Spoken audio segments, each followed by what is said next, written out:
విశ్వాసం నీకు లేదు, కానీ అదే ధర్మం పట్ల అదే దేవుళ్ళ పట్ల మూవీస్ తయారు చేయాలి, కోట్లు రూపాయలు సంపాదించుకోవాలి.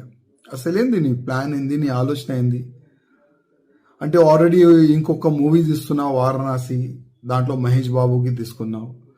అంటే ఆ మూవీ ఎక్కువ ప్రచారం కావాలని నీ ఉద్దేశమా, లేక నిజమైన నువ్వు నాస్తికుడా? ఒకసారి డిక్లేర్ చేయి. అసలు నీ తప్పు కాదు, మా హిందువుల్లోనే ఒక తప్పు ఉన్నది.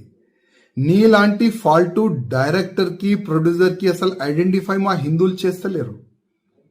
నీకు ధర్మం పట్ల అభిమానం లేదు, మా దేవుళ్ళ పైన అభిమానం నీకు లేదు. నీ మూవీస్ ఎందుకు చూడాలి మా హిందువులు?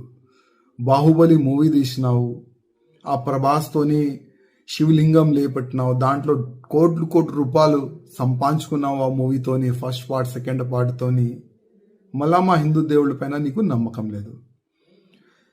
మా హిందువులకి ఒక మాట చెప్పాలనుకున్నా, ఇది ఈ రాజమౌళిది ఇది ఫస్ట్ కామెంట్ కాదు. గతంలో కూడా భగవాన్ శ్రీకృష్ణ దాసులు అంటే ఉంటాయి కదా, 16,000 దాసులు కాదు లవర్ అని ఈ విధంగా ఆయన గతంలో కూడా కామెంట్ చేసిండు.